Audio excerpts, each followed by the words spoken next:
Salam alaikum wa rahmatullah ta'ala wa barakatuh. Coucou, bienvenue.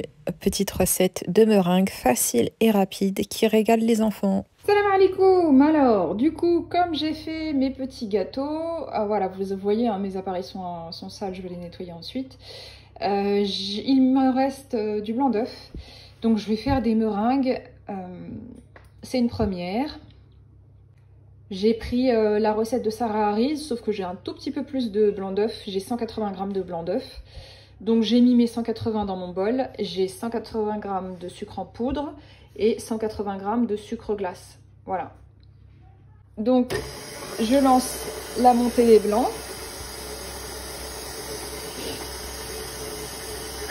Voilà, il y a une vidéo, elle a une chaîne YouTube, Sarah Harris. Du coup, j'ai regardé sa vidéo. Donc dans la vidéo, elle commence à monter correctement les blancs. Et une fois qu'ils deviennent mousseux, elle commence à incorporer le sucre au fur et à mesure. Voilà, donc pour les blancs, pareil, hein, vous commencez à vitesse faible et puis vous augmentez au fur et à mesure.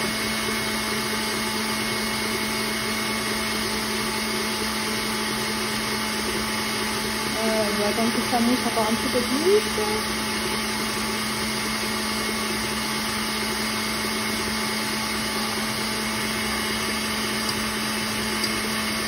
Et donc il n'y a rien à faire apparemment, il y a juste à incorporer les blancs, le sucre dans les blancs au fur et à mesure qu'ils montent.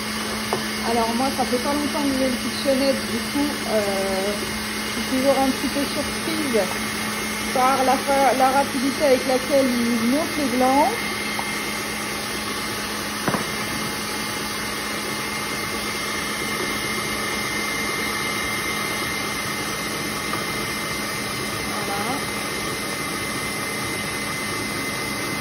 Ça m'en met partout, j'ai pas mon couvercle.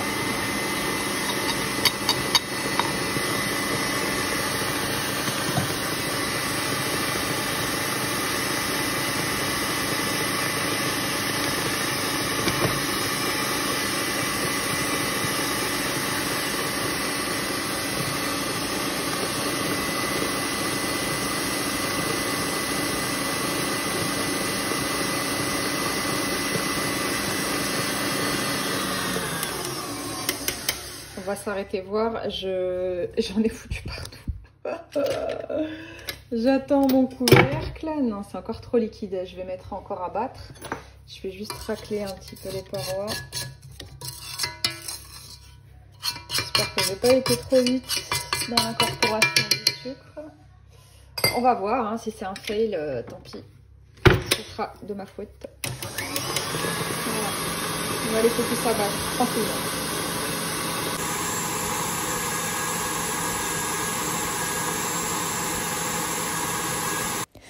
Donc je laisse tranquillement monter ma petite meringue. Au fur et à mesure, je vérifie si j'ai mon fameux bec d'oiseau.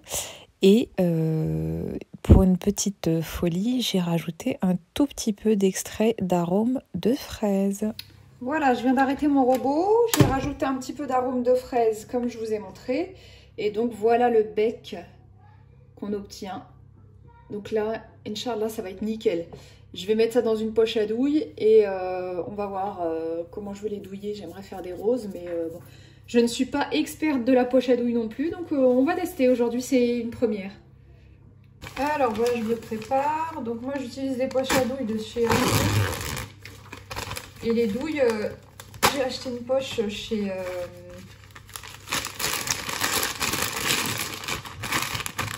Lidl, pardon.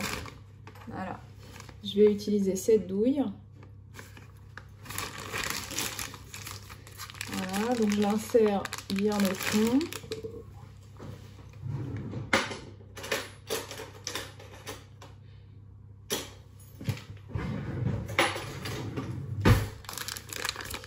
Je vais venir, hop, couper. Voilà, je vais la douille et donc je vais venir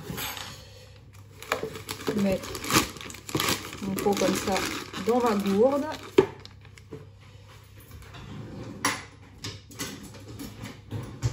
Et puis je vais charger. Alors, je vais tester. Je vais en mettre un peu. Parce que je voulais tester deux douilles différentes pour pocher deux choses différentes. Et je vais essayer de mettre un petit peu de poudre. J'ai que ça, j'ai pas de colorant gel. Du coup, je vais mettre un peu de poudre que je vais pas bien mélanger pour avoir un petit effet dégradé. On va essayer ça. Je sais pas si ça fonctionne avec la poudre. Dans les vidéos que j'ai vues, c'était toujours du gel. Donc, on va voir. Voilà, je mélange un tout petit peu.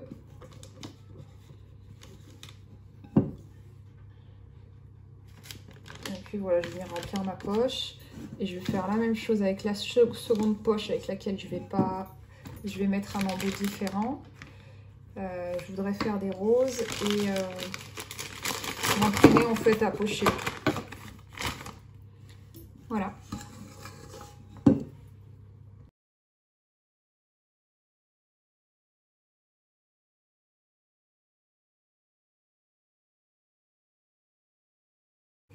Voilà, alors j'ai ma douille, j'ai ma poche. Je vais venir essayer.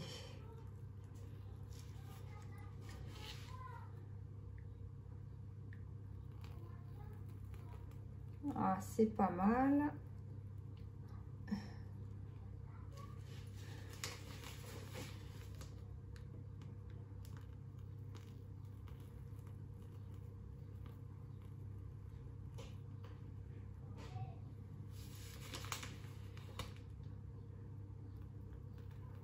Voilà, alors il faut essayer en fait de chaque fois surélever.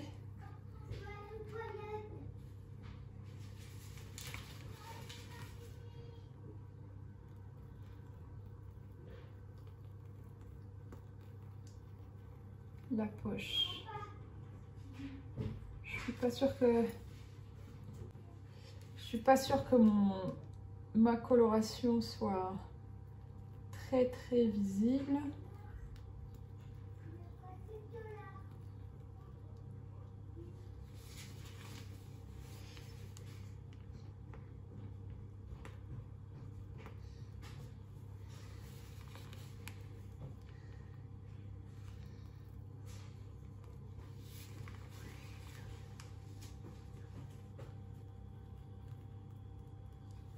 On la voit un petit peu, on voit un petit peu le dégradé, mais c'est vrai que j'ai pas trop forcé sur le mica. Voilà, alors je suis novice en poche à douille, donc ça me permet aussi de m'entraîner.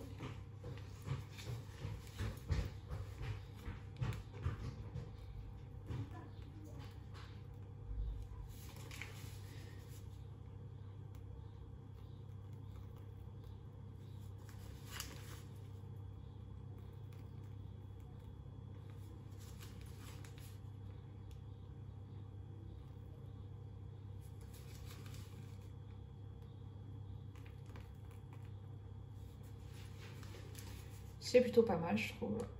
On va voir à la cuisson. Mais en tout cas, ça ressemble à des meringues.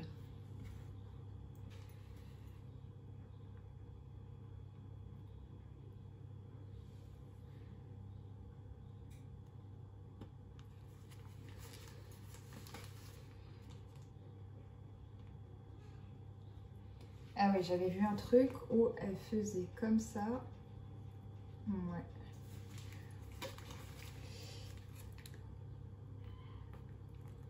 Ouais, c'est ça, d'accord. Et ben c'est un coup à prendre, hein.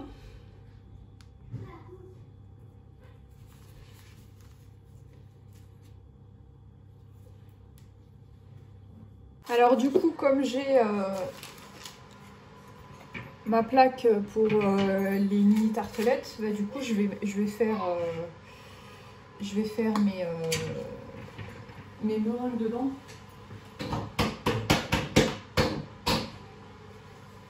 Comme ça, elles auront tout à peu près la même forme.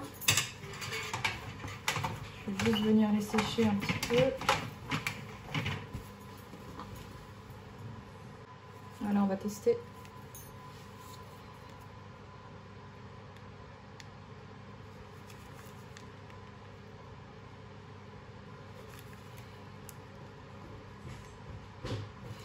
suis sûre que celui-là aussi, il peut s'utiliser pour les macarons.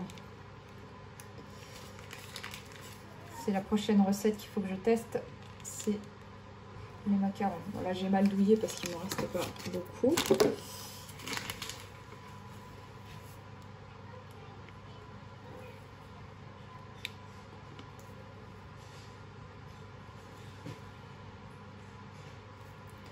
Mais là, au moins, tu es sûr d'avoir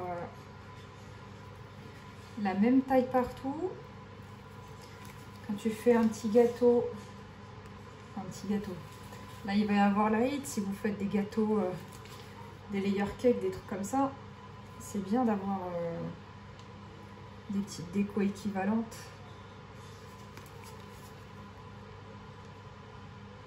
Enfin, de taille équivalente, pardon.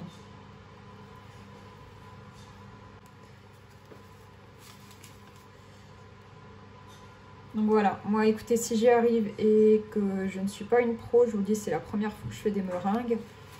Il n'y a pas de raison que... Il n'y a pas de raison que vous ne réussissiez pas. La pâtisserie de base, c'est pas trop mon truc. Et je commence à m'y prendre au jeu. Je commence à apprécier faire des crèmes montées, des choses comme ça, alors qu'avant, je n'aimais pas du tout ça.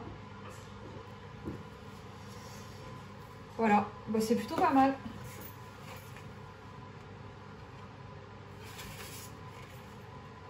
Donc j'enfourne, voilà, c'est parti, à 100 degrés pour 1h30.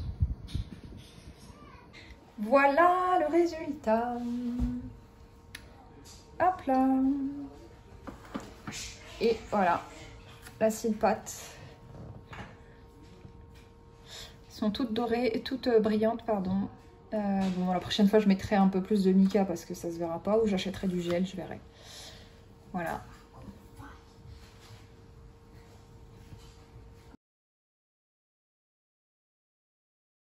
Alors voilà ce que ça donne avec le moule mini tartelette. Voilà, nickel, alhamdoulilah.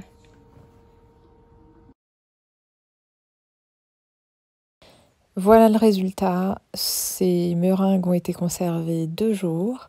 J'espère que cette vidéo vous aura plu. À la prochaine!